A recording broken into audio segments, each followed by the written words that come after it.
I'm about to show you the worst baseball card ever made. Some of you already know which card this is going to be. And if you've never seen it before, take it in. You only see it for the first time once.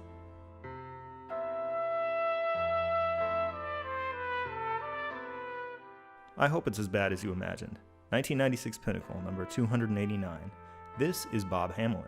We know this because he's holding up a card that says Bob Hamelin.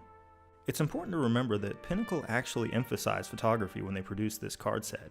They even brought on Christy Brinkley to take some of the photos. Here's Chipper Jones looking cool.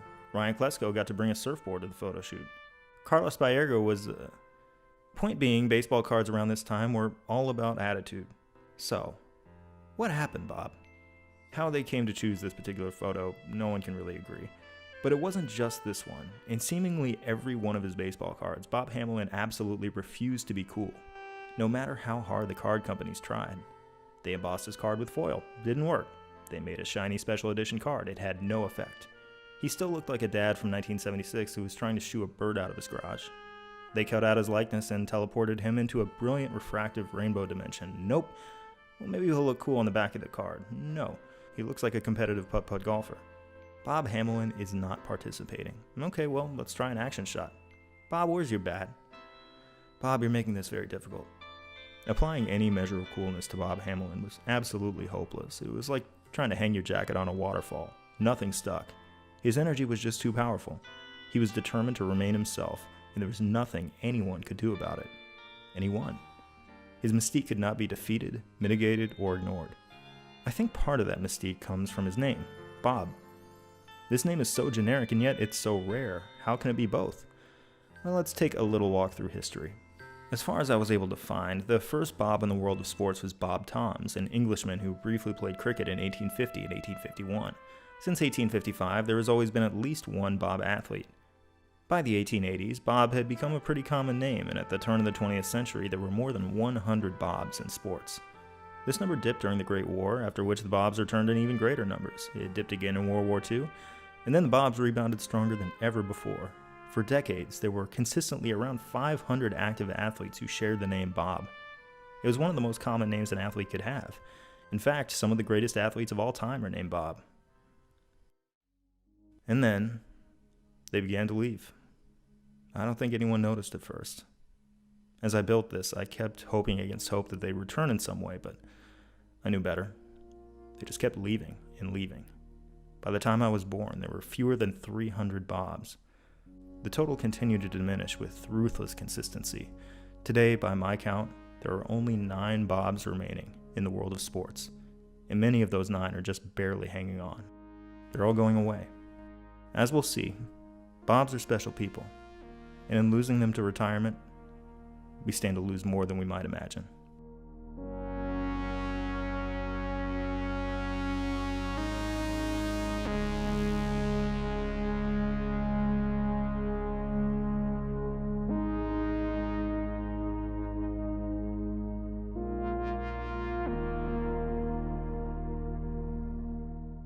The explanation for this is an obvious one. It's not a sports issue. People just don't go by the name Bob very often anymore. That doesn't make this any less striking to me. This name wasn't just a generational fad, it was popular for more than a century. In 1890, there were a lot of Bobs. In 1990, there were a lot of Bobs. It's been 7 years since I first documented the disappearance of athletes named Bob. Not Robert or Bobby or any other name. Specifically, Bob. I treated it like a curiosity back then. It seemed like a joke to me. But the more I researched the people within this completely arbitrary and unasked for cross-section, the more I realized its value. I found that Bob is a name largely independent of era, class, race, sport, and in many cases nationality. This collection of people tugs at more threads within the tapestry of sports than any other name I can think of. It's a surprisingly complete documentation of what it is meant to be an athlete. Additionally, the name itself is special. Unlike most common names, Bob is a name that's rarely given at birth. Usually the person is named something like Robert on their birth certificate. It's only after the person becomes a person that they assume the name Bob, usually affectionately give it to them by their parents or peers once they've gotten to know them. It's what's known as a hypocorism, a term of endearment. If someone is named Bob, it's a safe bet that someone out there really loves him. These beloved people went on to play almost every sport you could imagine.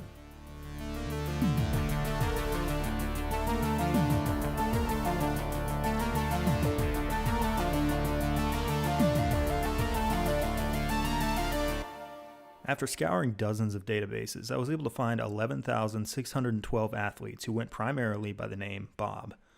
This total includes 5,223 boxers, 1,599 from college basketball, 1,239 from college football, 911 from minor league baseball, 447 from the NFL, 377 from the Canadian Football League, 339 from Major League Baseball, 295 from auto racing, 213 Olympians, 212 Aussie Rules footballers, 168 soccer players, 136 from the NHL, 128 rugby players, 89 from the NBA, 61 mixed martial artists, 61 cricketers, 34 PGA golfers, 30 tennis players, 22 from Negro League Baseball, 16 pro wrestlers, 9 cyclists, and 3 X Games competitors. This chart shows us a few interesting trends. For instance, that the Eastern Hemisphere saw the Bob exodus coming before we in the States did. For the NFL, the most exclusively American of sports leagues, the Bob heyday arrived in the 1970s and early 80s. By that time, Bobs had almost completely disappeared from Aussie Rules football. Like the NFL, Australia had enjoyed a consistent presence of Bobs for decades upon decades before they disappeared into the horizon. It's just that the Aussie Bob era ended in the 1980s, whereas NFL Bobs left about 25 years later. We're about to take a look at who I consider to be the most noteworthy Bobs in the history of sports. There's a certain moment in this history that stands apart as the pinnacle of Bob achievement, and I want to take an express train to that point. But some of those in the early days are just too important to ignore.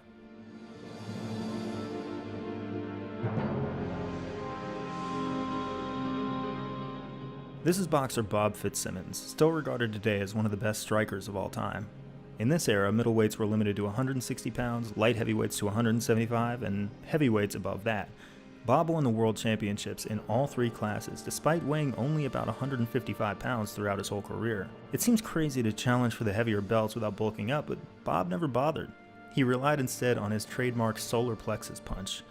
This wasn't just a straight-ahead punch to the solar plexus, it was an uppercut, placed as though Bob was trying to punch around his opponent's ribcage and upwards into his chest cavity. Please, no, just knock me out instead. Bob applied this punch during what was arguably his most famous fight in 1896 against Tom Sharkey. There are differing accounts of what exactly happened here, but it seems as though Sharkey took one to the solar plexus, faked like he'd suffered an illegal strike to the groin, and fell down. The ref then disqualified Bob and gave Sharkey the win. Immediately, the press accused referee Wyatt Earp of being on the take. Yeah, that Wyatt Earp, the famous one. Earp, by the way, was arrested afterwards because he tried to officiate the fight in the ring while packing heat. Everything was a mess back then. Anyway, the man seen here with Fitzsimmons is another Bob, his frequent sparring partner, Bob Armstrong. Bob won the World-Colored Heavyweight Championship, which he had to settle for because at the time, black boxers were prohibited from challenging white boxers for the so-called World Heavyweight title.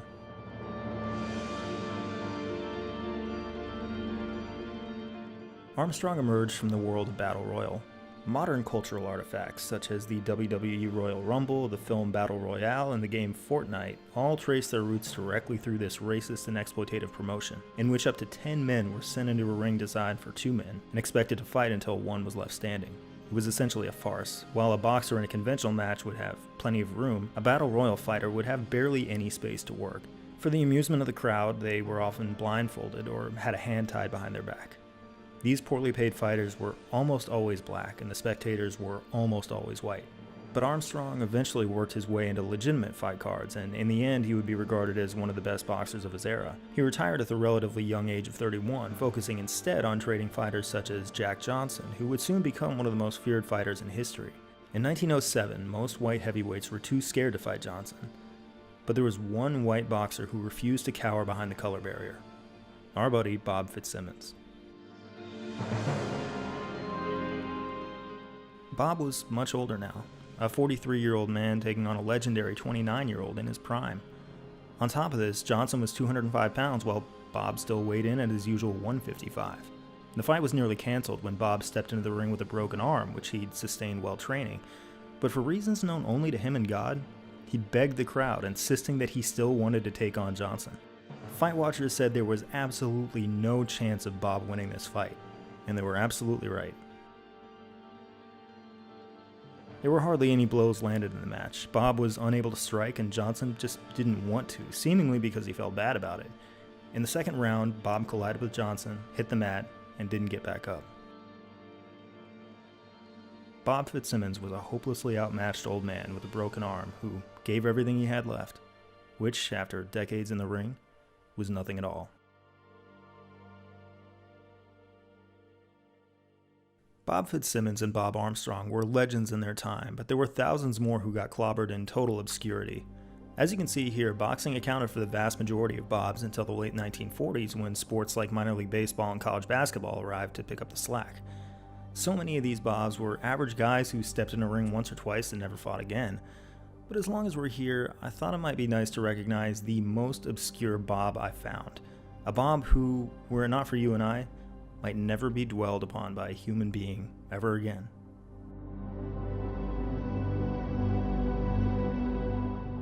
Florida's own Bob Cyclone, also regarded as Bob Cicalone and Bob Ciacalone, began his boxing career in February of 1952. He lost on points to a boxer named John Chaney, rematched him a couple weeks later, and lost on points again. Bob returned in May to face Johnny Guevara and suffered a knockout. Just 2 days later, he gets another match against Guevara and gets dropped again. He eats another knockout punch less than a month later, and shortly thereafter, he steps back in the ring against Johnny Ketches, a local police officer. This was the last appearance of Ketch's two-fight career, although he'd engaged in an unsanctioned brawl with a fellow cop in which he busted his spine. Additionally, one time someone stole his pants and the newspaper wrote about it for some reason. But this is a story about Bob, and Bob quickly got his face busted up and then got knocked out for the 4th time in 2 months. After a subsequent loss on points to Don Fry, he takes a break for a couple months, comes back, and gets knocked out again. And that's it for Bob Cyclone. For a couple of months, and then he loses 5 more times, 4 of which are knockouts and 2 of which come on back-to-back nights. And then he was never seen again. His final record, 0 wins, 13 losses, 9 of them knockouts. Aside from a couple of passing mentions in newspapers that confirmed these clobberings, I was able to dig up absolutely nothing on Bob Cyclone, which is very unusual for a post-war fighter who made so many appearances. He left us nothing but this lonely little fight record, hidden deep within a boxing database. Through it, he tells us 2 things.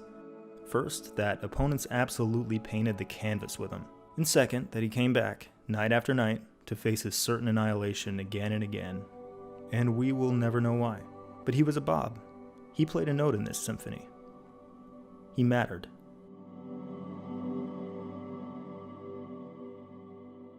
As we enter the 1940s, we see a lot more Bobs in the record books, thanks in part to all the Bobs entering college basketball. Now, remember, I only charted the Bobs I could find. I suspect I'm missing some from the 20s and 30s, documentation of which is a lot tougher to come by. But at large, this Bob boom is absolutely real, as evidenced by the sudden spike in baseball players. There were enough Bobs, in fact, for 2 Hall of Fame pitchers named Bob to pitch on the same team at the same time.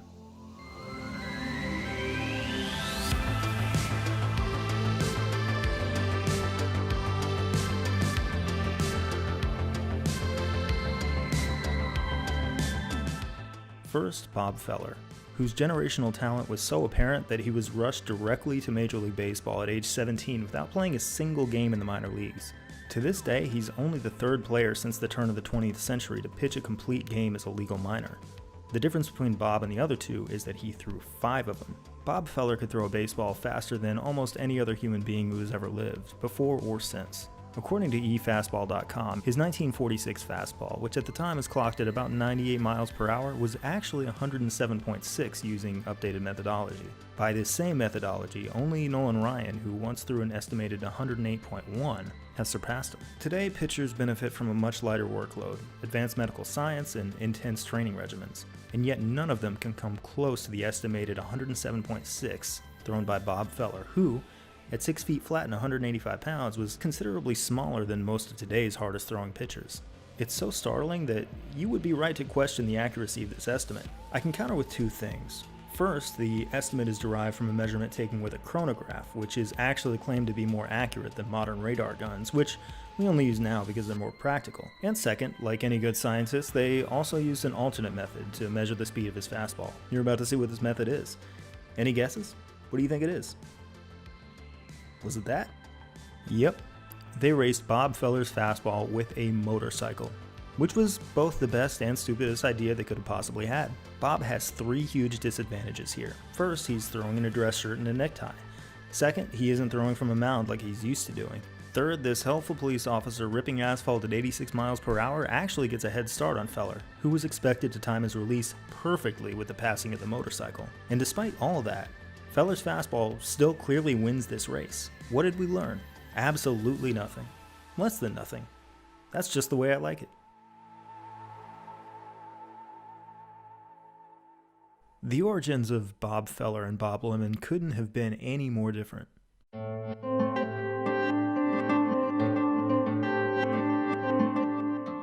While Feller was preordained as the next great pitcher at age 17 and allowed to skip the minors entirely, Bob Lemon was a third baseman who languished in the minors for years. He'd been with the Cleveland organization since 1937, but only made it to the majors for 2 brief stints.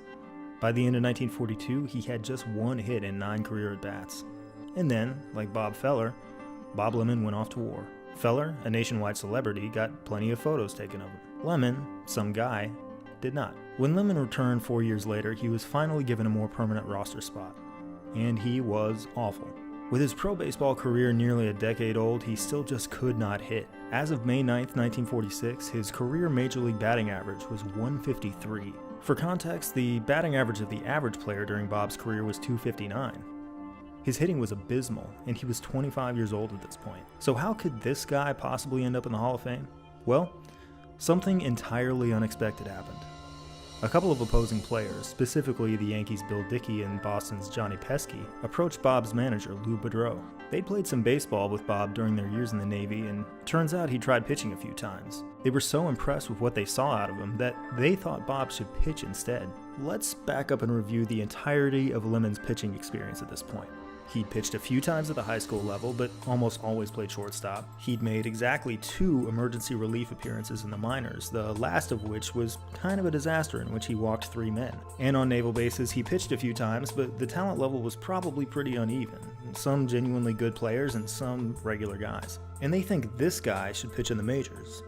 I've already spoiled the ending. Bob ends up in the Hall of Fame, so let's compare him with other Hall of Famers. This is every starting pitcher in the Hall of Fame, arranged by how many professional innings as a pitcher they had under their belt prior to age 25.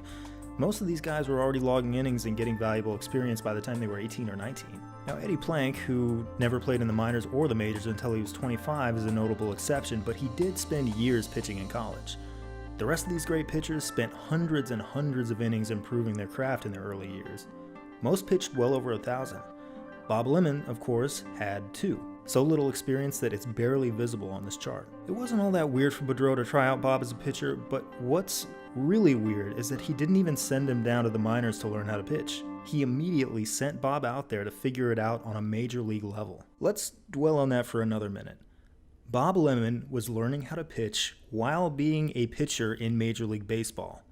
This is like entering the Tour de France because you want to learn how to ride a bike. But he was awesome.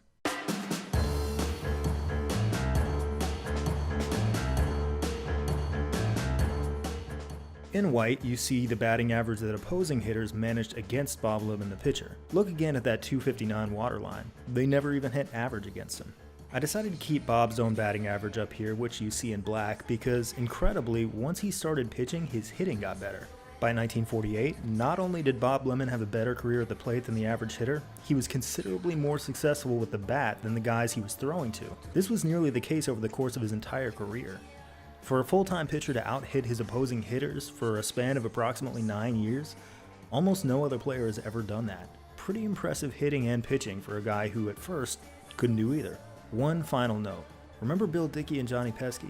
Well, just 2 years after they lobbied to let Lemon pitch, Cleveland won the World Series after barely squeaking past the Yankees and Red Sox to win the AL pennant. They beat New York by just 2.5 games and had to win a 1-game playoff to beat Boston. Bob's wins above replacement that season was an estimated 4.8. In other words, this is roughly how many more games Cleveland won with him than they would have won with a replacement level player in his place. 4.8. Just enough to put them over these 2 teams. That was Bill Dickey's old team. And that was Johnny Pesky's team. In retrospect, it was an extraordinarily selfless move on their part. But when you see a Bob, you help a Bob, because often they'll pay us back in full.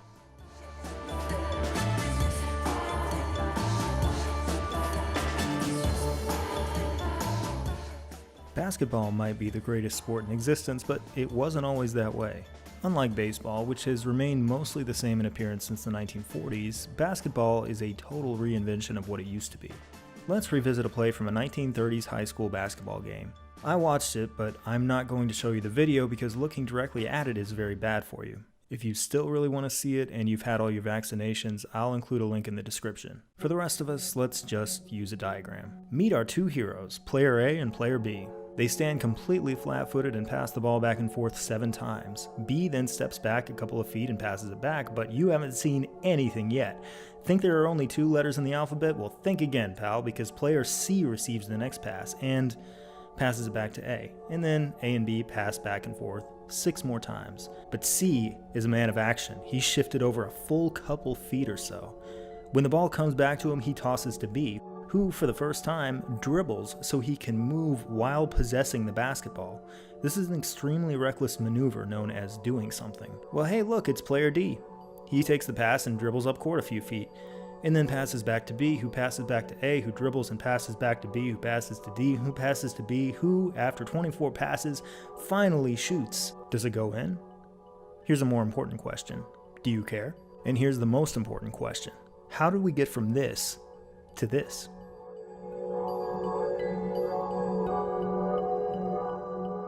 About 60 years later, Allen Iverson stared down the exact same problem they did and immediately chopped it down like it was nothing.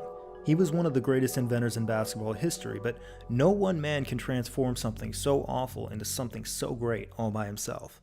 It took decades upon decades of tireless effort from countless inventive people, and one of the most important inventors in the early days was Bob Cousy. Bob excelled at the fast break. He would push his Celtics to score before the opposing defense could even get set. Here, rather than dribbling up court, he chucks it all the way down the floor to a waiting teammate. But often, Bob didn't pass to his teammates, he passed to where he knew they were going to be. His Hall of Fame teammate, Bill Russell, isn't here yet, but Bob puts it in the mail and Bill is there to pick it up. Bob loved to show off. Often he would use his flash to actually accomplish something, like this no-look pass to Sam Jones. In this position, Bob stands between Sam and the defenders, giving Sam an open look. And sometimes it accomplished nothing, like when he goes behind his back here. But it was fun. If 1950s Bob Cousy took a time machine to play in today's NBA, he wouldn't stand a chance, which is actually a credit to him. Basketball is the beautiful game it is today because of people like Bob, who took this wretched sport and dragged it kicking and screaming into the light, 1 inch at a time. Now, Bob's NBA career came and went well before I was born, but he did perform one considerable feat in my time.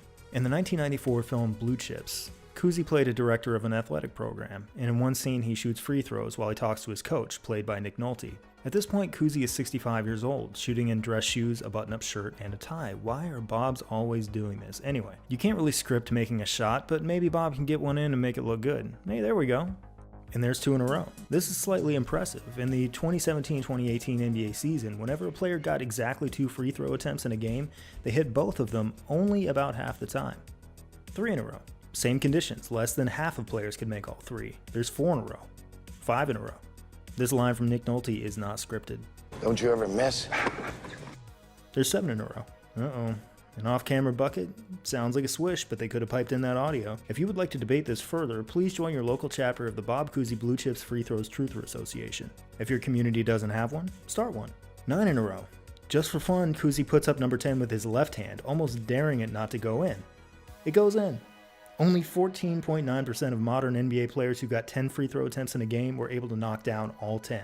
The free throw is the one element of basketball that has been preserved in amber since Cousy's time. Nothing about it has changed, and decades after his retirement, it's the one he could still dominate.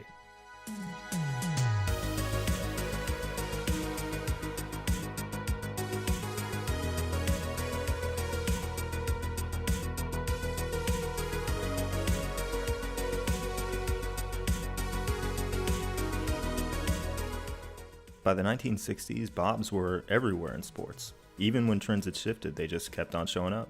As soon as boxing became less popular, they arrived in huge numbers to minor league baseball, and once that surge ended, they simply moved on to college football.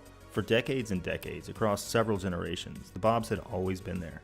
But one year stands alone as the year of Bob. There were 525 Bobs playing sports in 1968, and though there weren't quite as many as there had been 20 years prior, it was in '68 that we saw two of the most extraordinary athletic feats accomplished by anyone, by any name, at any point in history, and both were accomplished by men named Bob.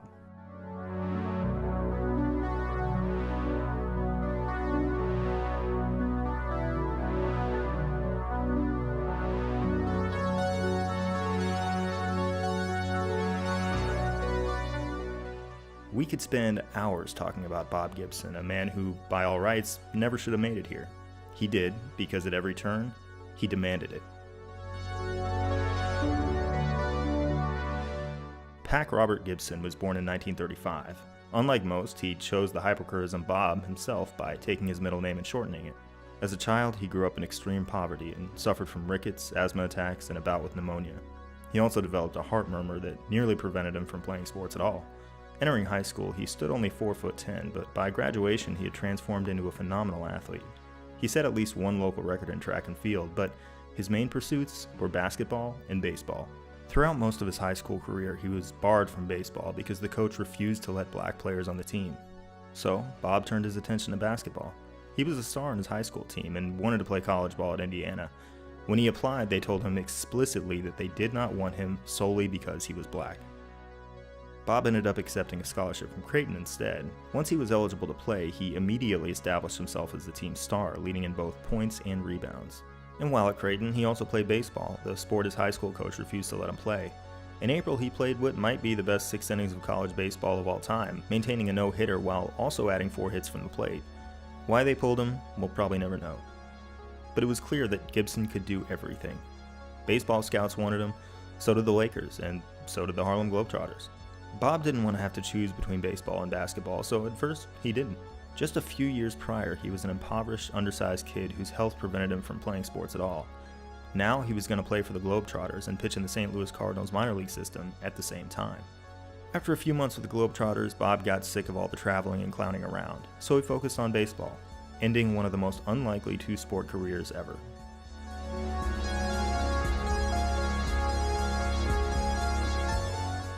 Bob Gibson finished his rookie season in St. Louis with an earned run average of 3.33, which is to say he gave up an average of 3 1/3 earned runs every 9 innings. That made him better than most.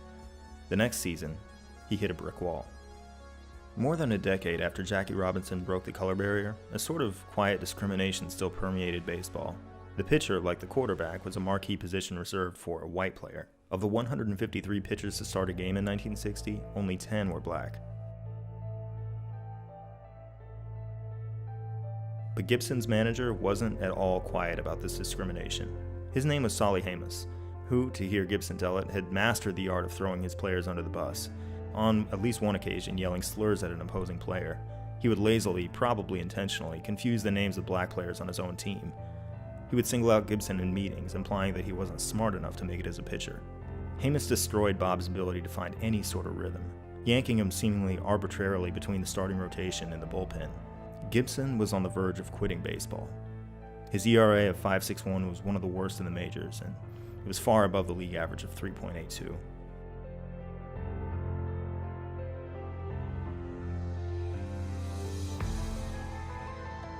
But midway through the next season, Hamas was fired and replaced by new manager Johnny Keane, who actually respected Gibson as a player and as a person.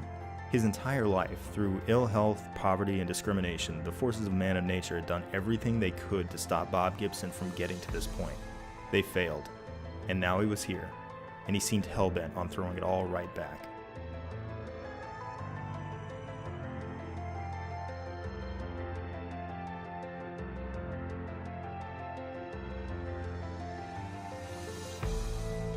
On paper, he was terrific. His ERA stood among the best year in and year out. He helped lead the Cardinals to 2 World Series championships and was voted an all-star on a regular basis. But he was most famous as an intimidator. It's not really about the number of batters he hit. A lot of batters, sure, but nowhere even close to a record number. It was that if Bob hit you with a pitch, it was almost certainly on purpose. He seemed to regard the strike zone as his territory, and if you as a batter crowded in on it or otherwise challenged his sovereignty, he would scramble the jets. Or he'd hit you for pettier reasons. Maybe, as Hank Aaron famously said, he'd hit you because you showboated against him or foolishly tried to say hello to him. What a lot of us tend to miss, I think, is that Gibson didn't do this just because he was mad. These were calculated, as he notes in a 2009 interview. If there's a guy that does not like to be knocked down, and I know he doesn't like to be knocked down, I'll knock him down. For him, intimidation wasn't an expression of anger, but a useful instrument. Gibson's teammates loved him. To this day, other players talk about how much they love him. In interviews, he's a funny guy.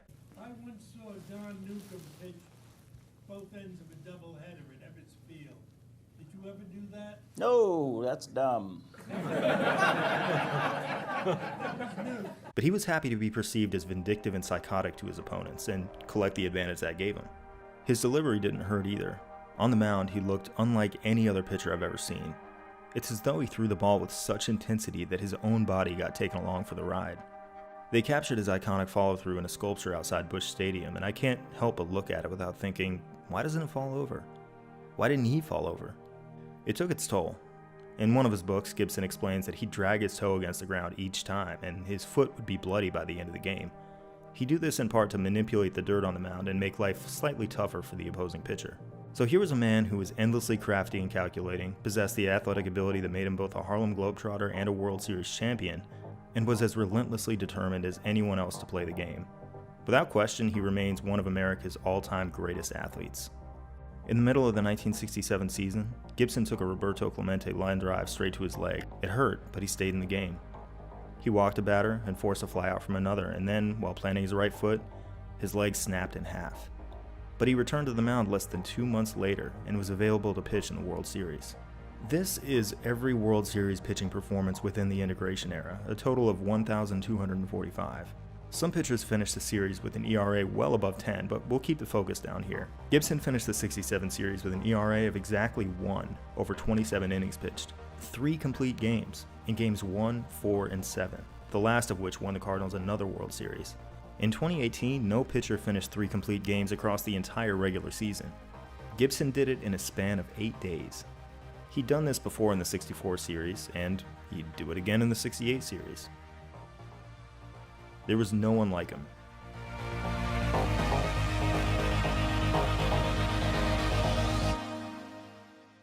This story is rich enough to fill a book, but all his achievements to this point would pale in comparison to what he was about to do.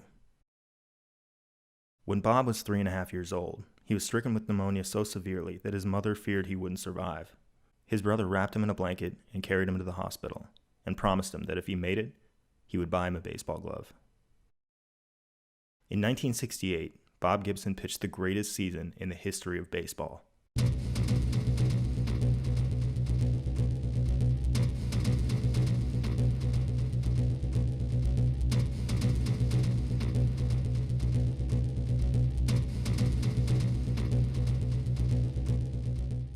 This is a plot of every season in which a pitcher finished with an ERA below 1.5. It happened a handful of times in the 1870s and 80s when organized ball was still in its infancy, and kind of often between 1900 and 1920.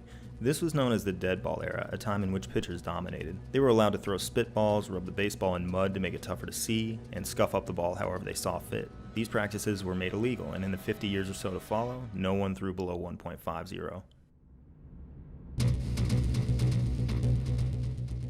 And then Gibson did it by a huge margin, 1.12, and then no one ever did it again. Gibson's season was 1,161 batters long. In red, we see all the times a batter managed to drive in an earned run against Gibson, and in white, all the times they failed to drive in an earned run. He got off to a solid start, making it through his first 43 batters without an earned run, but it was a grueling campaign, especially by today's standards. In this stretch, he pitched 4 straight complete games, 2 of which went well into extra innings. Gibson's 1968 was the sort of campaign none of today's players will ever have to worry about because pitchers are used a lot differently now. In 2018, the league leader in complete games finished with 2. Gibson had 28. In 2 of his 34 starts, he was merely mortal, allowing 4 earned runs. The first was on August 4th, and the second came on September 11th. As you can see here, hitters batted in 3 runs against him, not 4, so where's the 4th? Well, in the top of the 5th, catcher Tim McCarver failed to bring in Gibson's pitch. It gets away from him, and the Dodgers' Willie Davis runs in from third to score. It's scored as a pass ball. In other words, McCarver, not Gibson, is ruled at fault for this. By rule, this should not count as an earned run against Gibson. but it does, likely because the game's official scorer exercised their ability to make a judgment call. They overruled it and hit Gibson with the run. Maybe the scorer figured out that Davis would have scored from third anyway, but that's a really bold assumption considering the ball never made it out of the outfield for the rest of the inning. Granted, I didn't watch this game and the scorer did, but I don't get it. Whatever the case, if it weren't for the scorer playing what-if games, Gibson's ERA this season would be a slightly more impossible 1.09. Regardless, throughout the rest of the season, Gibson ranged from incredible to untouchable. In particular, he pieced together this wonder, which ranged between June 2nd and July 12th, without a batter scoring a single earned run against him. This segment is what made this season possible, and it's what I refer to as the 261.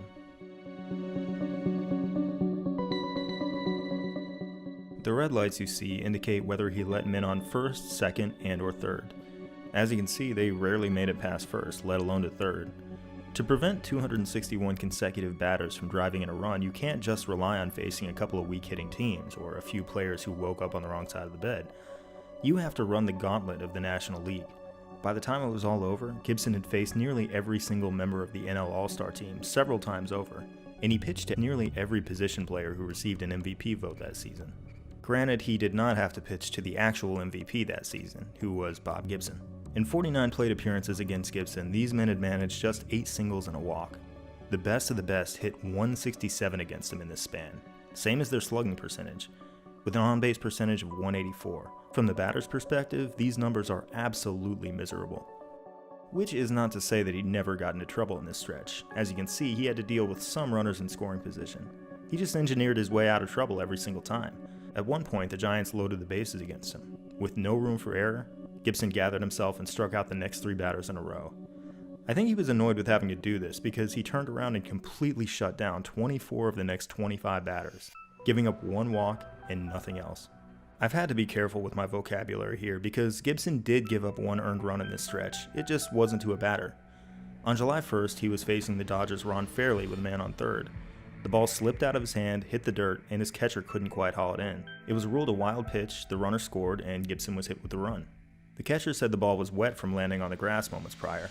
Gibson joked that it was the catcher's fault, before quickly clarifying that he himself was to blame. Decades later, he wrote that he thought it actually was the catcher's fault, so not really sure how much of a joke that was. Regardless, the batter had nothing to do with that wild pitch, so we can say that no batter in this span beat him. In fact, across all of 1968, Gibson reduced the batters in the National League to shadows of themselves. On-base plus slugging percentage, or OPS, is perhaps the most handy measure of a hitter's performance. Combined, the 1968 National League managed an OPS of .469 against Bob Gibson, which is very, very bad. I thought it would be interesting to find a player to serve as a comparison, so I looked up the OPS of every player in the integration era with at least 1,161 plate appearances, the same number as those against Bob Gibson. Of course, .469 is miles away from guys like Ted Williams and Barry Bonds, who are all well above 1,000. To find a hitter like this, we have to reach far back into the record books and look up more than 2,000 players until we get to nothing. None of these players had an OPS of worse than 500. This is unbelievable. Bob Gibson took the entirety of National League hitting, all its All-Stars, all its MVP candidates, all its Hall of Famers, and effectively turned them into a mythical worst modern player ever who doesn't even actually exist.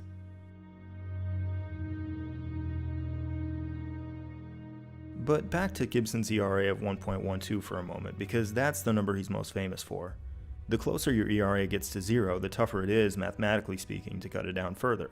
A complete game shutout just doesn't cut into an ERA around 1 as much as it would into an ERA around 3. By the time he was in the back half of the season, he was fighting for a few hundredths at a time. On September 2nd, he pitched a 10-inning shutout, which for ERA purposes is just about the best game you can imagine, and his ERA dropped from 1.03 to 0.99, just 4 hundredths. The last few starts were unbelievably tense as Gibson dialed just barely up and down, as though he was trying to open a safe. In his final start, he managed a complete game shutout to engineer his ERA down from 1.16 to a final 1.12. The difference seems microscopic, but you ever did that thing as a kid where you listen to music on your headphones and it's not loud enough and you keep turning it up and then realize the music's actually coming out of the speakers and you've woken up everyone in the house? Well,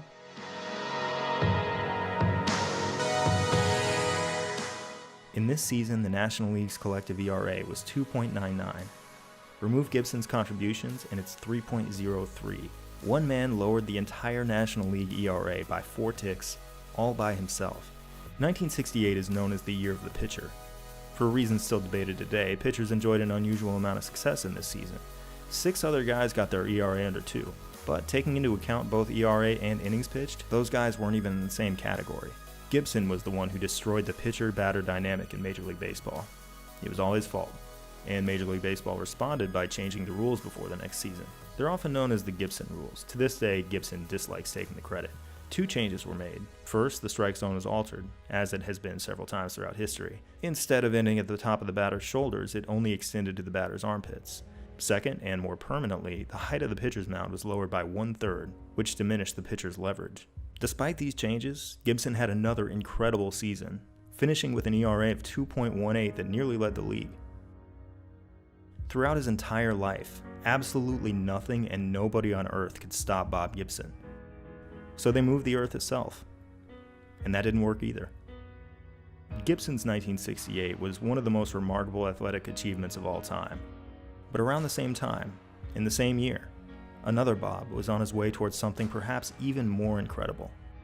We'll visit him, and many other Bobs to come, in part 2.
In October of 1968, near the end of the greatest season a pitcher has ever had, Bob Gibson still had one miracle left in the bag.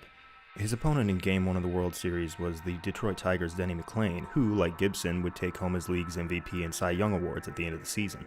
McLain was pulled from the game after giving up 2 runs, which, against 1968 Bob Gibson, may as well have been 20. Gibson allowed just 6 Tigers on base on his way to a complete game shutout. He finished with 17 strikeouts.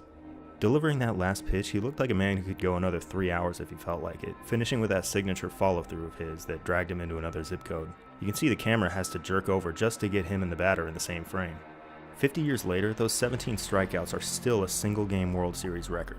Of the 574 World Series starts since that day, only 2 even made it to 12 strikeouts. No one has equaled this, no one has even come close. In the same month of the same year, a man with the same name would achieve something even more astonishing.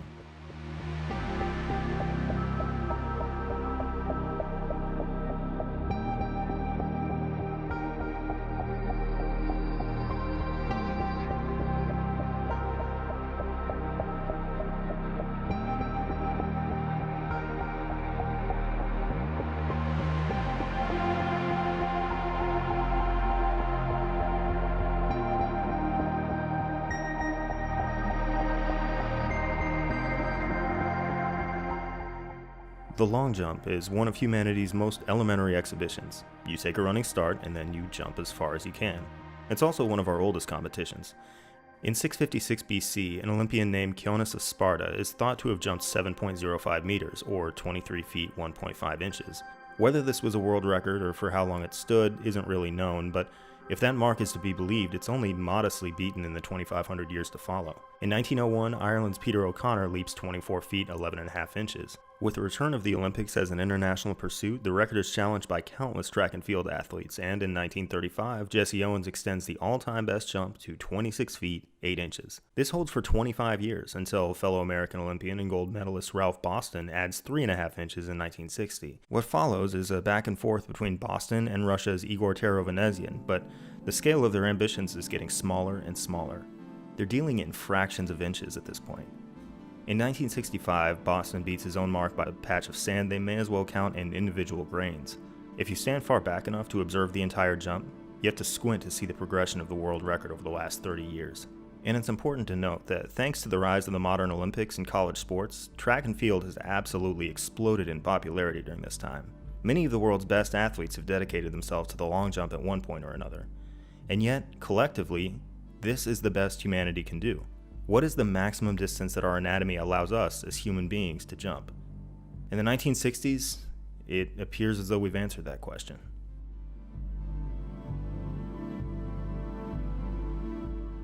The boycott was among the most effective tools of the civil rights movement, utilized to challenge racist institutions and help accomplish hard-fought victories all across the United States. In 1968, more attention turned to athletic institutions, including the New York Athletic Club, which, while notorious for refusing membership to people of color and Jewish people, was more than happy to boost its ticket sales by inviting black athletes to compete in their events. One such event, on February 16th in the brand new Madison Square Garden, is picketed by hundreds of people protesting their membership practices. Most black athletes refuse to compete, but the University of Texas at El Paso track team shows up anyway. Their star long jump specialist, Bob Beamon, leaps 26 feet, 3.5 inches. Nothing special by competitive standards, but more than enough to surpass his thinned-out competition. Beamon and his teammates had discussed whether to join the boycott, but ultimately doubted its effectiveness.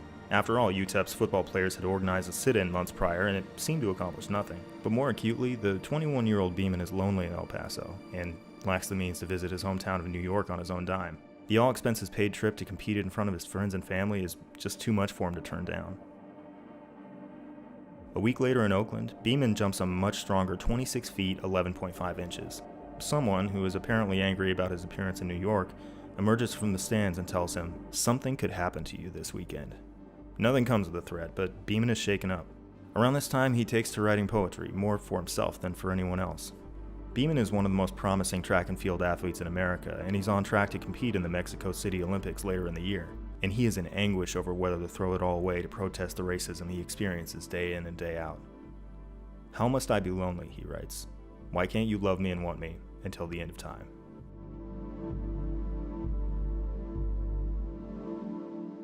Beamon continues to jump, and in March he sets the indoor world record with a leap of 27 feet, 2.75 inches. He's very quickly becoming the man to beat in Mexico City.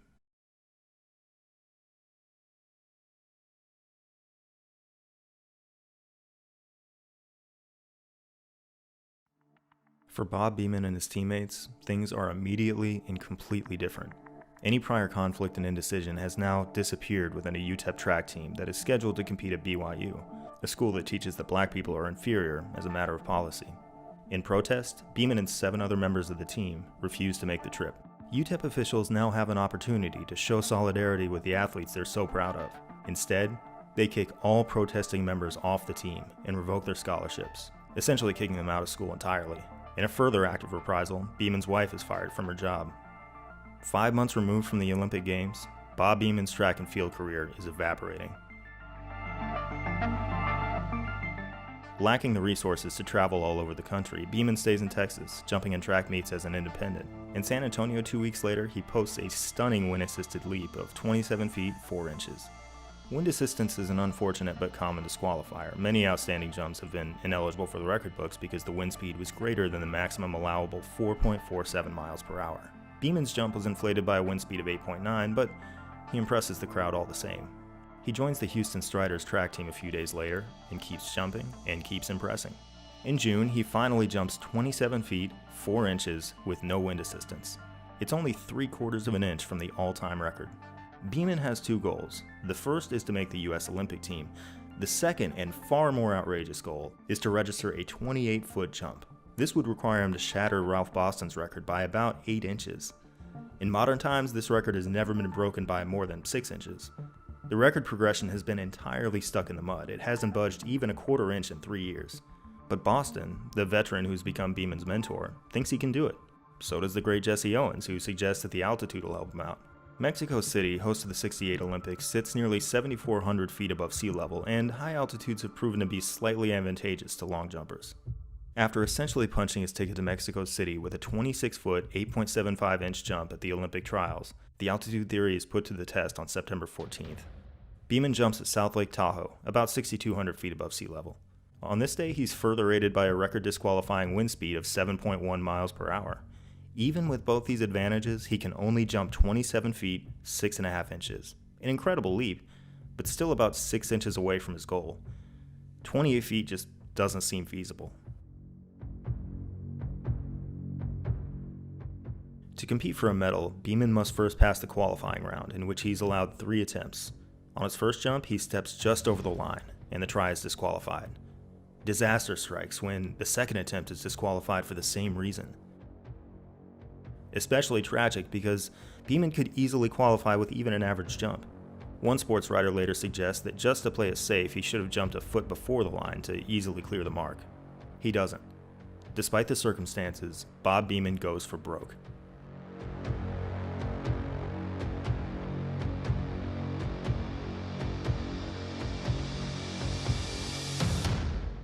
And this time, he avoids the foul. 26 feet, 10.5 inches, still more than a foot away from his goal of 28. But he's in.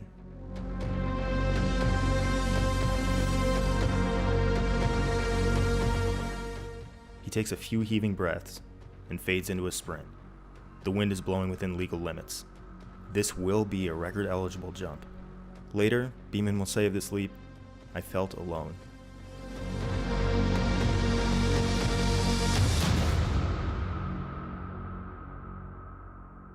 He hits the sand with such violence that his momentum carries him out of the pit. It's a great jump. Even though it's early in the round, he's clearly a frontrunner for the gold. But did he hit 28 feet? As the officials perform the measurement, Beeman plays a series of guessing games and ultimately concedes that no, he probably didn't. He feels like he came close and ultimately settles on 27 feet, 10 inches as his best estimate. If true, this would not only virtually guarantee him a gold medal, it would shatter the world record by more than 5 inches. Given the tiny margins by which this record has been broken over the years, beating it by 5.25 would be monumental, probably far enough to stand for years and years. The measurement is taking a while. Beeman watches as the judges take the unusual step of bringing out a tape measure. After 20 entire minutes, the distance is officially announced, 8.90 meters.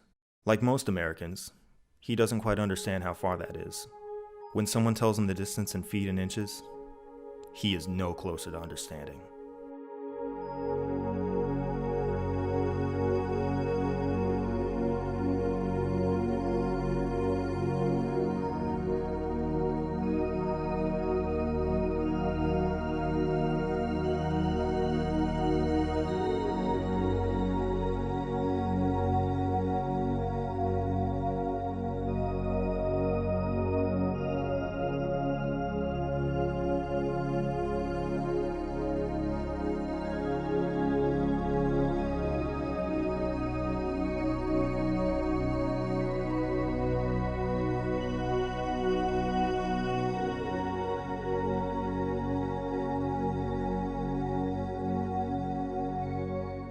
Beeman collapses to the ground.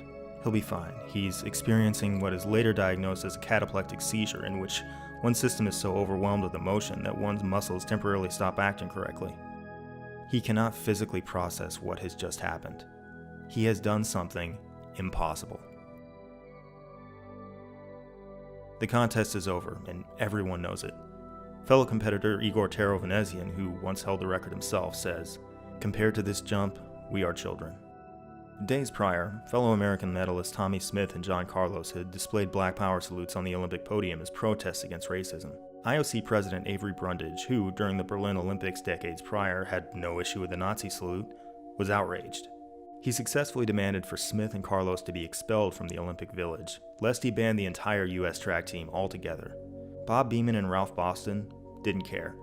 They made protests of their own on the podium, with Boston standing barefoot and Beeman rolling up his pants, revealing black socks to protest black poverty. I could find no evidence of Brundage seeking retribution against them, or even commenting on the matter. maybe he simply realized that he lost. 50 years later, Beeman's jump remains the Olympic record. It stood as the overall world record for decades until it was just barely beaten by Mike Powell in 1991. For half a century, no other human being has been able to touch it. This jump remains one of the most astounding athletic achievements ever.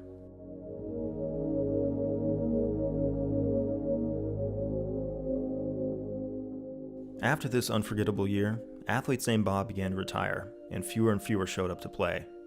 The end was ahead. But there is always a party at the edge of the world. Even in this era, Bob's continued to alter the world of sports in ways large and small.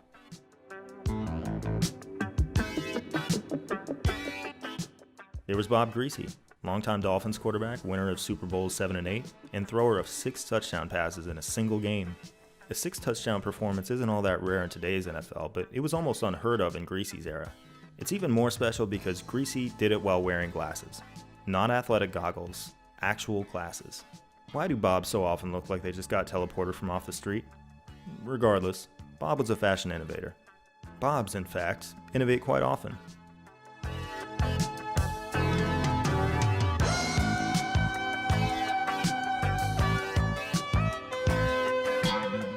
Basketball Hall of Famer Bob McAdoo was surely aware of what a center was supposed to be, he just didn't seem to care.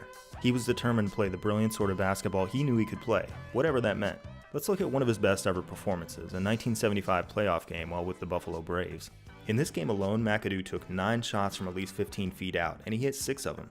Contrast this with fellow center and total opposite Shaquille O'Neal, who only hit 4 from this distance over the course of his entire 19-year career. McAdoo was a tall guy who could shoot, and by and large, there was no answer for that. His role as a center meant lots of blocks and rebounds, and his ability as a pure shooter meant lots of points. The result was a statistical footprint that was both very impressive and pretty weird.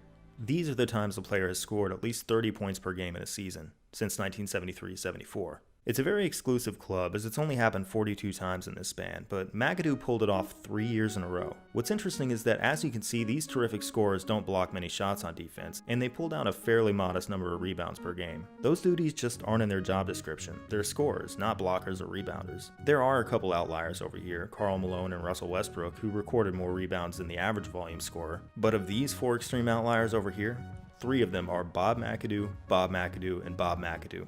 The game is different now. We're not likely to see another guy average 30 points and 3 blocks a night. McAdoo didn't change basketball. He didn't blaze any new trails or redefine the position. He played like Bob McAdoo, and then he retired, and there was no one else like him.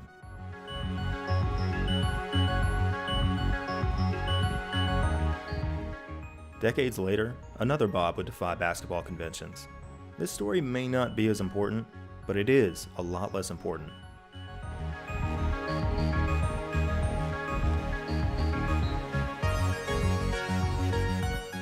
The triple-double is celebrated as a signifier of versatility. In a single game, you post double-digit totals in 3 different statistical categories, which are almost always points, assists, and rebounds. Because sports people love streaks of completely arbitrary lengths, Bob Sura decided he wanted to pull off a triple-double in 3 consecutive games. This happens all the time now. Russell Westbrook, in particular, has spent the last few years making a mockery of the triple-double, at one point completing 11 in a row. But it used to be really special. In fact, there was one stretch of almost 20 years in which just one guy, Grant Hill, managed 3 triple-doubles in a row. Meet Bob Sura, a 31-year-old journeyman who, in 2004, has found himself on the Atlanta Hawks. Sura is a shooting guard who's fine. He's a solid player, but he's never been an all-star and usually hasn't even been considered a starter. So, when he scrapes together a triple-double on April 9th, it's a big deal. Counting every game of his career to this point in which he played at least 30 minutes, he could reliably pick up double-digit points, but rarely made it to 10 assists or rebounds. On paper, his odds of a triple-double are less than 1%. But it's important to understand that these are the 03-04 Hawks, who are garbage. They're near the end of the season, and their game plan is to finish out the schedule so they don't have to play basketball anymore. If Sura wants minutes, fine. If he wants to go after every board, sure. The next night, he picks up his 10th rebound with about 6 minutes left in the game and wraps up his 2nd straight triple-double. 2 nights later, in a meaningless game no one cares about, Bob Sura has the chance to make history. He gets to work immediately. Just 6 seconds into the game, he puts in a layup. It's one of the quickest opening buckets in the NBA that season. Points won't be a problem for him. It's the easiest component of the triple-double since you usually pick them up 2 at a time. His assists are looking good too. By the end of the first quarter, he already has 5. His opponents, the Nets, are already locked into their playoff seed, and when a team isn't especially motivated, tough defense is usually the first thing to go out the window. Sura should be able to set up plenty of shots for his teammates, and he does. Late in the third quarter, he's clinched a double-double with 17 points and 10 assists. It's the rebounds he has to worry about. At the end of the third quarter, he has only 4. Unlike with points or assists, which he can try for whenever the Hawks have the ball, Bob's at the mercy of fate. He has to wait for a miss and hope the ball bounces his way. Sura picks up a couple in the fourth quarter, but with under 4 minutes remaining, he only has 6 of the 10 he needs. There's no room for error. With 3:28 left in the game, Sura pulls in an offensive rebound, shoots, and misses, which is good because now he can grab his own rebound. Seconds later, at the other end of the floor, he gets his 9th. 1 away with 2:58 remaining. Suddenly, the opportunities completely dry up. The Nets keep hitting their shots and rebounding the ones they don't. As the final seconds tick down, it dawns on Bob that he's going to miss this historic achievement by a single rebound. But then, the Nets' Aaron Williams hits a 3 with 4 seconds left, giving the Hawks the ball. Sura has an epiphany. He takes the ball, sprints down court, lays it up, misses it on purpose, and catches it off the bounce. With 0.2 of a second left in the game, Sura has rebound number 10. At the last possible instant, he's done it. 3 straight triple-doubles. The NBA hasn't seen this in 7 years. The last 3 men to do it were Grant Hill, Magic Johnson, and Michael Jordan. And now, this club opens its gates to Bob Sura.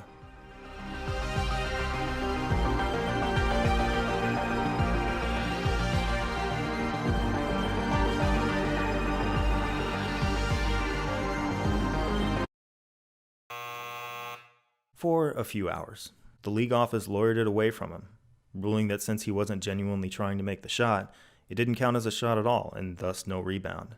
Today, if you look up a play-by-play of this game, that shot is nowhere to be found. So many men named Bob always seem to be in places they were never supposed to be, doing astonishing things they were never supposed to do. And sometimes, it's more than the governing forces of this world can tolerate. Bob Sura gamed the rules of the sport, or at least he tried. Bob McAdoo transcended the conventions of the sport. Bob Greasy wore glasses to his sport. But Bob Herrera pioneered a new sport of his own.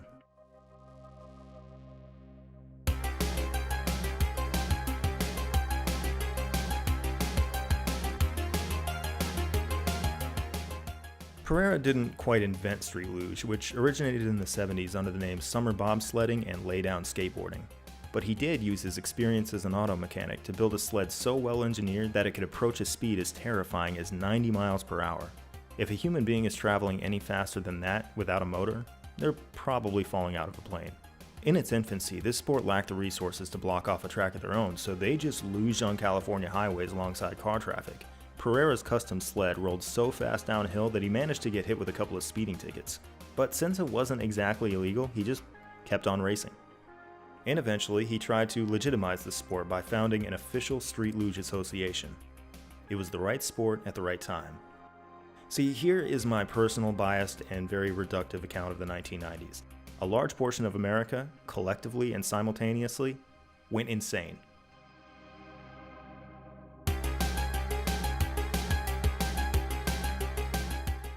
Our archenemy had collapsed, and we'd had one for so many decades that we didn't know what to replace it with. 9-year-olds were ripping people's heads off. Beethoven. Kids' movies started working blue. Fight this guy in the wiener. A hobby as innocent as baseball card collecting was reduced to a hyper-monetized grift that made kids into day traders. And the brutality of mixed martial arts became wildly popular. The bourgeoisie flocked to spectacles like the X Games, where the former specter of Soviet terror was replaced by the invented terror of jumping out of a plane on a surfboard or slamming into a hay bale at 50 miles per hour. None of this was Herrera's fault, but he was able to capitalize on it with a sport that, to the casual viewer, was a bizarre spectacle, but to him was a serious pursuit. Making the sport bigger, better, and safer was everything to him. "I've already broken my bones to make the sport safe for you," he said. He finally managed to get street luge legitimized as an ESPN televised sport in the 1995 Extreme Games. In addition to being the main pioneer of the sport, he was also seen as the best competitor. But while testing the X Games track, which was squeezed into a street grid in Newport, Rhode Island, he lost control and bashed into a curb. He squared up his foot to absorb the impact, and his heel was crushed. The Street Luge event was only days away, but he lobbied to compete anyway. Street lugers grind their feet against the asphalt to brake, but Pereira could do all the braking with his good foot, it was claimed. Eventually, administrators caved and allowed him to race in the dual event. It's remarkable to watch. Pereira sits on his sled, races, then goes straight from his sled to his crutches to conduct an interview. How much of a handicap it really was is difficult to say because Pereira, by consensus the greatest luge pilot on earth, easily cruised to the gold medal. And I can't help but notice that he's using his broken foot to brake, which he promised he wouldn't do.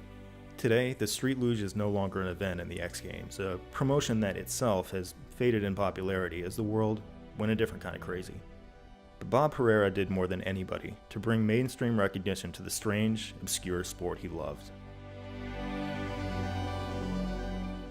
150 years on, people named Bob were still creating, achieving, attempting miracles, and sometimes succeeding.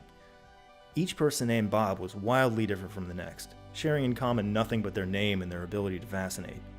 Their imprint was so dramatic that it was impossible to tell any intelligent history of sports without them. They were sports. It seemed as though that would never change. Why would it? Why did it?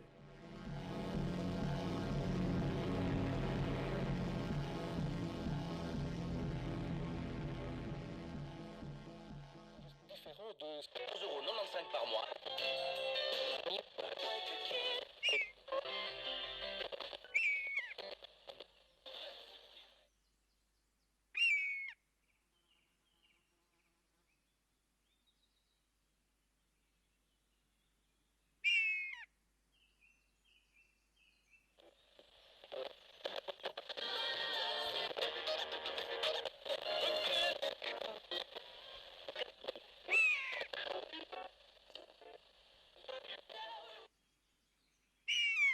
Here, we see the popularity of Bob as a baby name each year in the United States between 1880 and 2017. This figure completely disappears in the 1980s. Not because there have been absolutely zero babies named Bob, but because it fell out of the top 1,000 most popular names, and its total was left out of the census. Broadly speaking, it adds up. You see the Bobs arriving, and then about 20 years later you see those Bobs grow up and take up a sport. This chart does, however, contain a mystery. We've already noted this dip in athletes in the early 40s, which can be reasonably explained by the outbreak of World War II. But why this one? Why, in the early 1950s, did parents briefly stop naming their children Bob, only to pick it right back up a few years later as though nothing had changed? Why did they do this during a time when Bobs were more visible in our culture than ever? I don't have an answer. I don't even have a wild guess.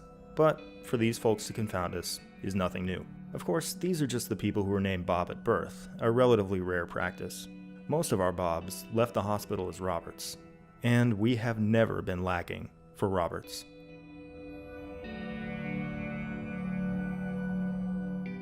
At one point, Robert was the second most popular name for an American baby boy.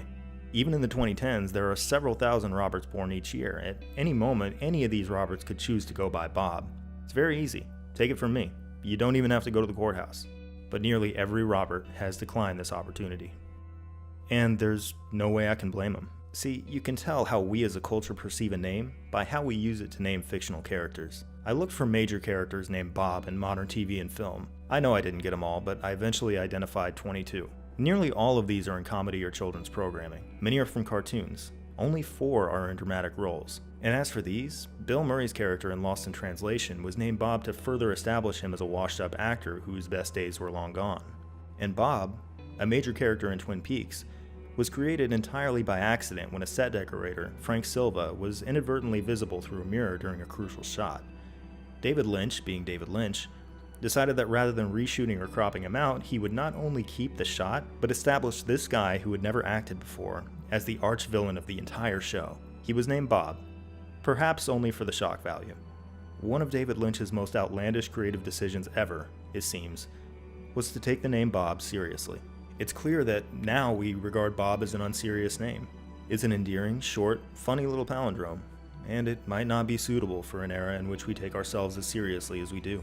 But I'll leave further speculation up to you. The point remains that since Bobs were arriving in smaller and smaller numbers, It was up to those already in the arena to carry the legacy of their name as long as they could. And, as we'll see in the next 5 stories, they gave what they had.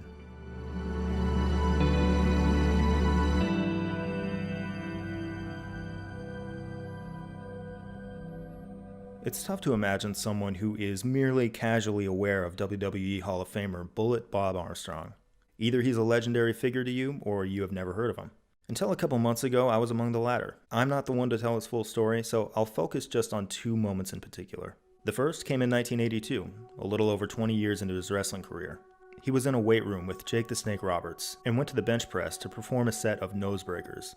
This isn't perfectly represented here, but it's close enough. Essentially, you pull the bar very close to your nose before pulling it back above your torso. The name nosebreaker is of course overdramatic, except for this time. The bench tips backwards. The only thing between the bar and the ground now is Armstrong's nose, which is ripped completely off. In most accounts, this is regarded as an accident, although in one 1998 interview with the Pensacola News-Journal, Armstrong claims that Ted DiBiase, known by most as the $1 Million Man, kicked the bench over. However it happened, his nose is gone, and extensive plastic surgery is required, but it's not enough to keep him out of the ring. To protect and hide his injury, he adopts a brand new in-ring identity, the Bullet, and wears a mask as part of his persona. It goes over huge. People love him. Yes, that is an iPhone, and yes, that injury did occur in 1982, and yes, he started wrestling in 1960. Bullet Bob Armstrong wrestled for eons.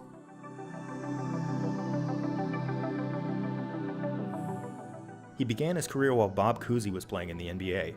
When Bob Sura retired, he was still in the ring. It was a 59-year career. Armstrong is far and away the most tenured Bob, so I expanded the scope to anyone with any name. I could only find 4 human beings with a longer, somewhat continuous athletic tenure. 2 fellow pro wrestlers, an auto racer, and a snooker player. When Armstrong entered the world of sports, he was one of 530 Bobs. After he announced his retirement in March of this year, only 9 remained. He carried it as long as he could.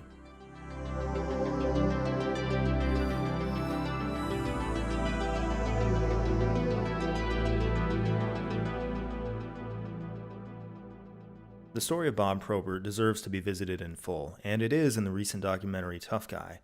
It details his struggles with substance abuse and the rebuilding of his family life in retirement, and I highly recommend it. For now, we'll focus on Bob Probert, the Enforcer. Fighting is such an NHL institution that it's been represented in video games since I was a kid. In NHLPA 93, Steve Smith was my preferred fighter. The Detroit Red Wings' Bob Probert seemed to be the only guy who could beat him. He was arguably the most notorious enforcer in the history of the NHL. His job, as he saw it, was to retaliate and intimidate. He'd single out an opponent, throw down his gloves, and scrap. Probert would later say he didn't particularly enjoy fighting, he just saw it as his duty, and he was surprisingly tactical about it. Late in this 1987 game, the Sabres' Kevin McGuire bulldozes Wings goalie Greg Stephan, sending his gear flying. Probert wants to send McGuire a message, but his teammates are already on top of things and Probert's crowded out. Reeled in by a referee, he waits for his moment.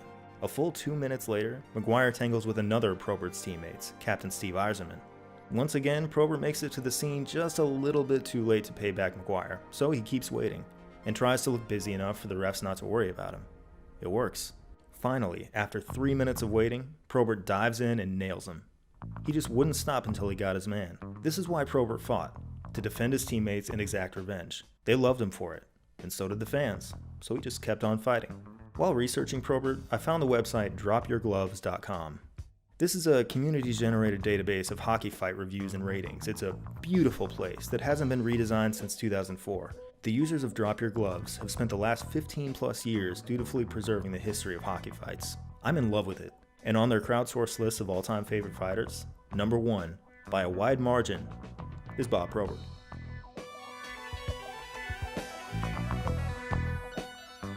From this site, we learned that Probert engaged in 337 fights over the course of an NHL career, far more than any modern boxer or MMA athlete. He won a lot more often than he lost. And while many of these were brief scuffles that didn't result in any major blows landed, others were bare-knuckled slugfests. To hear him and at least one opponent tell it, Probert's ability to fight and intimidate owed itself in part to his cocaine and alcohol abuse. While he didn't think it affected him on the ice, he did believe that it boosted his reputation as a fighter. Left-winger Stu Grimson scrapped with Probert more than any other man. Across an 11-year span, the two fought 14 times. The first half of his career, where he wasn't looking at you and just seemed to be staring past you, and you were almost a non-entity in the equation, he said.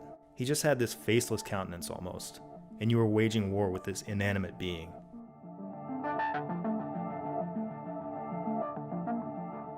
The role of the enforcer was somewhat diminished in the later years of Probert's career. In an effort to curb fighting, the NHL tacked on additional 2-minute penalties for fight instigators, and it seemed to have worked. By 2002, there were only about half as many fights as there were in Probert's prime. Now less good and a less important role, Probert had to rely on other skills. He was now one of the slower players in the league, engineering itself to be fast, with changes such as the obstruction rule, which hampered Probert's ability to slow down his quicker opponents. It wasn't just his age. NHL stars often play at or past their 40th birthday, but by age 37, so much of his effectiveness had been legislated away. He had no choice but to retire. In a world that never changed, Bob Probert probably could have kept playing for years. When fighting was celebrated, he gave it all he had. But once the dangers were better understood, and fighting began to fall out of favor, he was left behind. His sport had simply evolved into something that had no place for him as an athlete. While producing this video, only a couple weeks after I discovered it, DropYourGloves.com went offline for reasons unknown. This monastery had remained unchanged for a decade and a half, an eternity in internet years, and it seemed to me as though it would always be there. And then, like so much else, it seems like it'll never change. It was gone.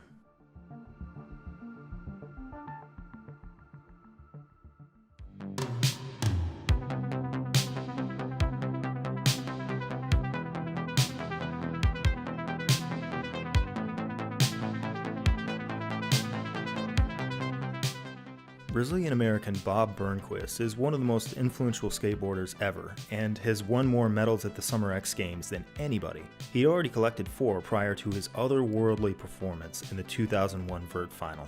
What was the greatest moment of this run? You could have 5 different answers and they'd all be right.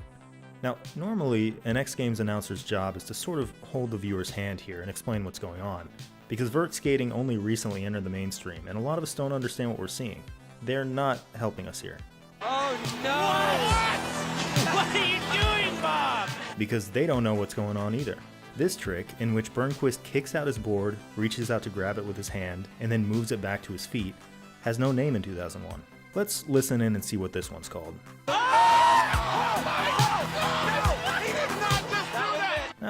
Good to know. Burnquist's time is up at this point, so this trick won't count towards his score, but he decides to throw it out there anyway. There's the blunt, in which he rests the board at the lip of the ramp. Somehow, from this position, he kickflips out. I can't even stop! We have lost our minds! A couple years later, Burnquist became the first person ever to complete a loop in a full pipe. You can see what makes this so difficult. The only way to build momentum is to skate back and forth along this claustrophobic 12-foot pipe. Several skaters, including Burnquist himself a year prior, have broken bones trying to do this. The quality of this footage is terrible, and I wouldn't have it any other way. It's beautifully representative of the pre-YouTube proto-internet, when you'd wait patiently for 45 minutes for the promise of a street fight, or an N1 mixtape, or a Bob Burnquist full pipe to spill out of your awful internet connection. It's something primitive and special that I'm afraid we're never going to get back. Having conquered the full pipe, Bob still wasn't satisfied. In 2006, he had a ramp specially constructed.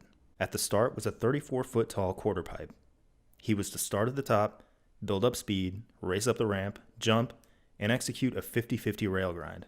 In other words, he would slide along this 4-inch wide rail with the trucks of the skateboard rather than the wheels. For any professional skater, this is a very basic trick. There was a catch.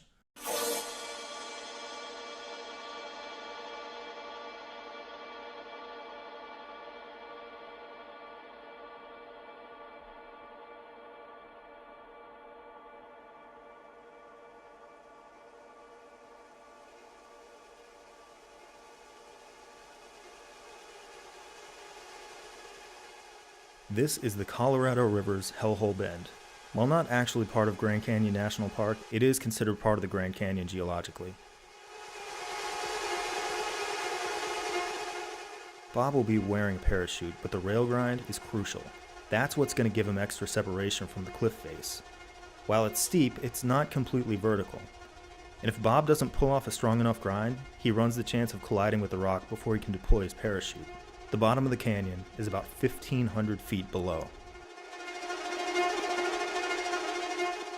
His jump looks good. He's building speed to about 35 miles per hour. But he can't hit the board cleanly. He's missed the rail entirely.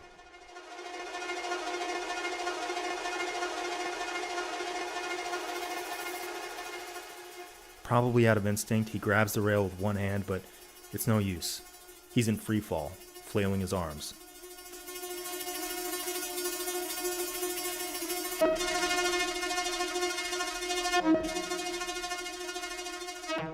Just in time, he regains his form, pulls the cord in time, and survives.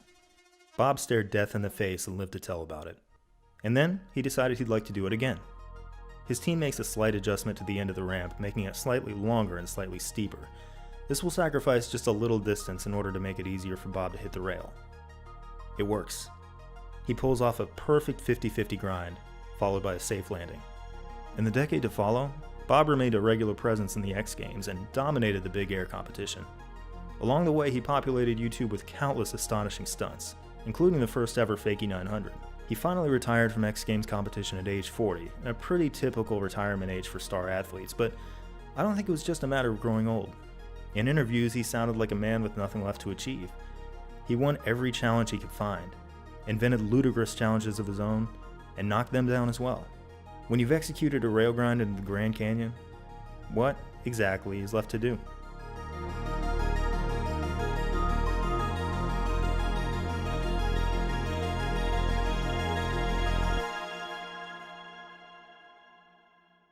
Let's spend roughly as much time talking about Bob Hamelin's retirement as he spent thinking it over. In 1994, he won Rookie of the Year and posted an OPS of 987, which is very good. The next year he wasn't good, and he was never quite able to regain his form. In 99, he was sent to the minors, and his numbers were still bad, and then he quit. What was that, about 12 seconds? That's about right. For weeks, Hamelin had been having doubts about his future in baseball, but the decision during a Toledo Mud Hens game came at some point between grounding out and jogging off the field. He told his coach, "I'm done." In the 6th inning, he left the dugout, then left the stadium, and never came back. Bob Hamelin had performed the legendary act of retiring from baseball in the middle of a game. He did this not because he had nothing left to accomplish, not because his sport had evolved in ways that diminished his value, not because he was too old, but because, when it came right down to it, he just didn't want to live in Toledo anymore.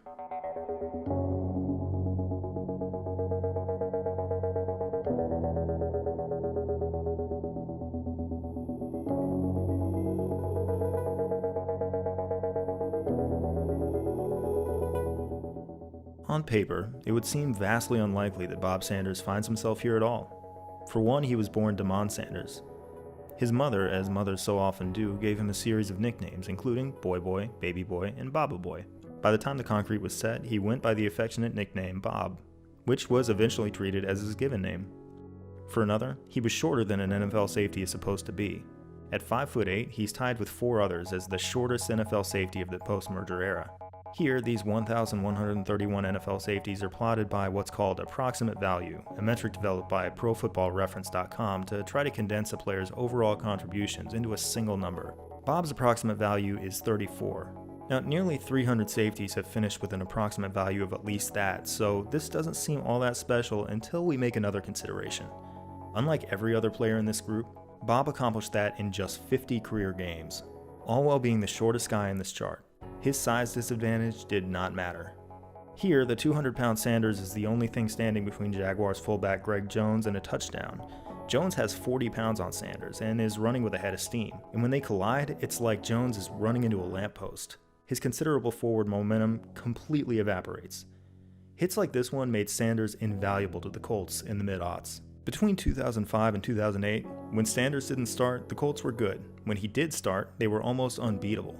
Indianapolis's fortunes on defense depended significantly on whether or not Sanders was on the field. These are the points allowed per game by every NFL defense in this span. Without Sanders, the Colts defense sat around the middle of the pack, allowing about 20.5 points per game. But with him, they were transformed into the best defense in the NFL. Only a truly great player can do that. It's rare to be able to measure a player's value in this way. We have a strong sample of Colts games both with and without Sanders. I wish we didn't.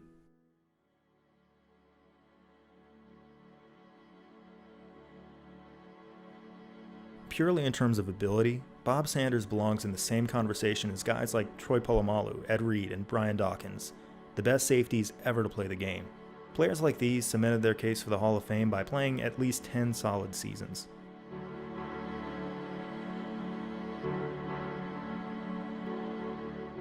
After being drafted by the Colts in 2004, Sanders developed a stress fracture that kept him from making his debut until Week 6. He started 5 games until a sprained MCL sidelined him for the year. He enjoyed a mostly healthy 2005, missing the final 2 games of the regular season with a back injury, and then knee issues nearly wiped out his 2006 entirely. He returned in the postseason to help lead the Colts to a Super Bowl they might not have won without him. And then in 2007, he established himself as one of the best players in the NFL.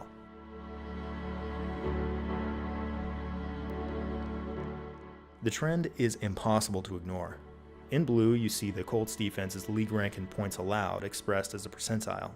In white, you see the percentage of games Sanders was able to play. I expected to see a correlation. I did not expect the two to be almost perfectly identical. Without Sanders, the Colts defense was mediocre. With him, it was the best in the league. This man was single-handedly influencing the power structure of the NFL. I might expect a great quarterback to do that. I would never expect a 5'8" safety to do that. He was incredible. And then,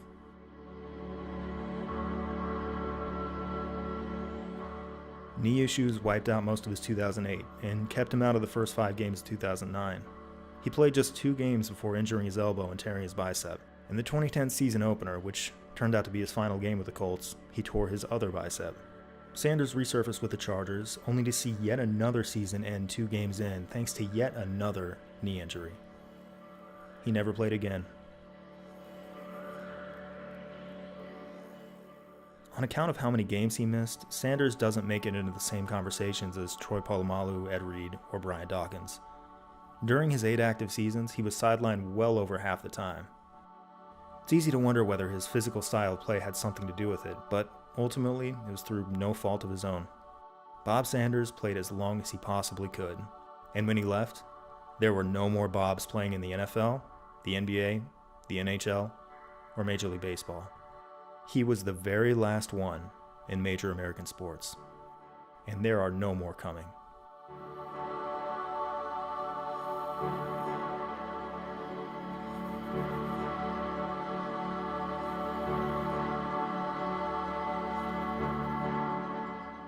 For more than 100 years, minor league baseball offered a steady trickle of Bobs that abruptly shut off just after the turn of the century.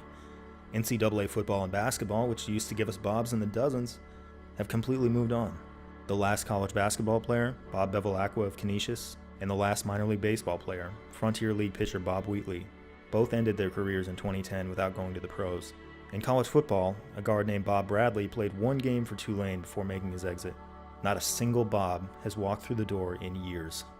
There is no help on the way. The big 4 American sports have likely seen their final Bobs. Elsewhere in sports, prospects are equally grim. Often, we're left to resort to technicalities to find any Bobs at all. According to RacingReference.info, the most recent auto racer was Toyota executive Bob Carter, who entered a celebrity exhibition race in 2016. Pulling up to the starting line were notables such as Alfonso Ribeiro, who took first, as well as Adam Carolla and Frankie Muniz. Crashing 2 laps in and failing to finish was Bob Carter. It was his first, last, and only race. He never entered the arena of sports again.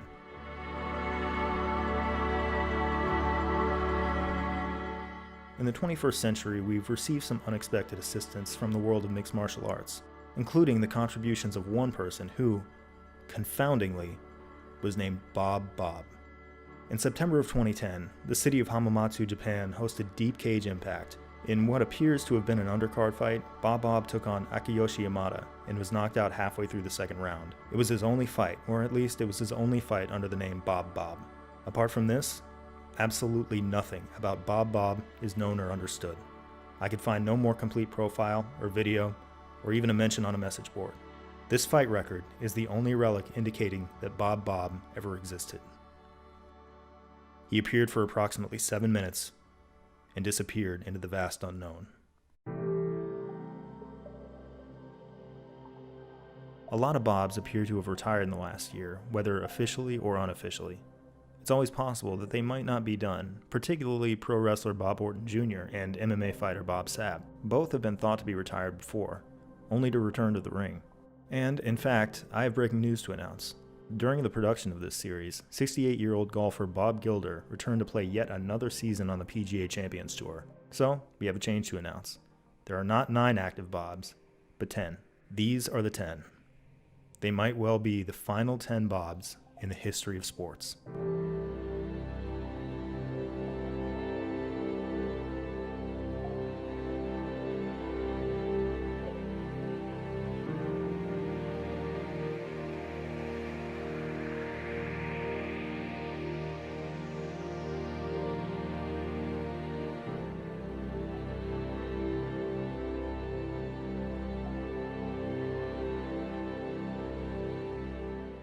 British boxer Bob Ajisafe, age 34, 2 soccer players, 4 golfers, the aforementioned Bob Gilder, as well as the 50-year-old Bob Sowards, 60-year-old Bob Tway, and 53-year-old Bob Estes.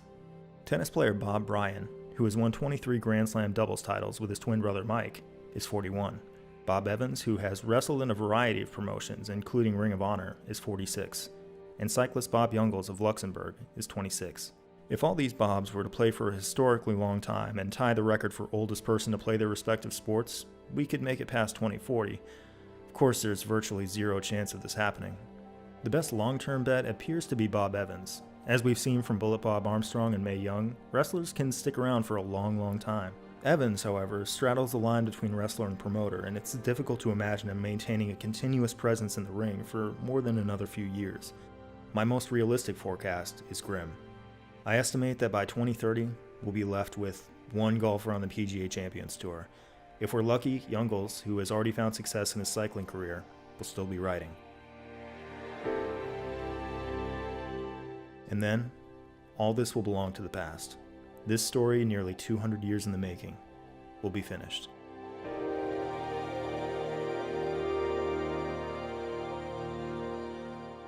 It's staggering to behold all that they've done. Since the world was young, they conquered, delighted, and invented.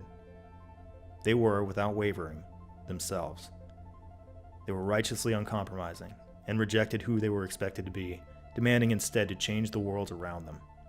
They won with cunning, outright dominance, and terror. They fought and fought and fought, sometimes unbeatable, sometimes profoundly beatable. They did what once seemed impossible, and still seems impossible. They shared nothing but their name. If there's a lesson, it's that. There are no dull stories. People are full of wonder. No matter how you study our history, you will always, always find it.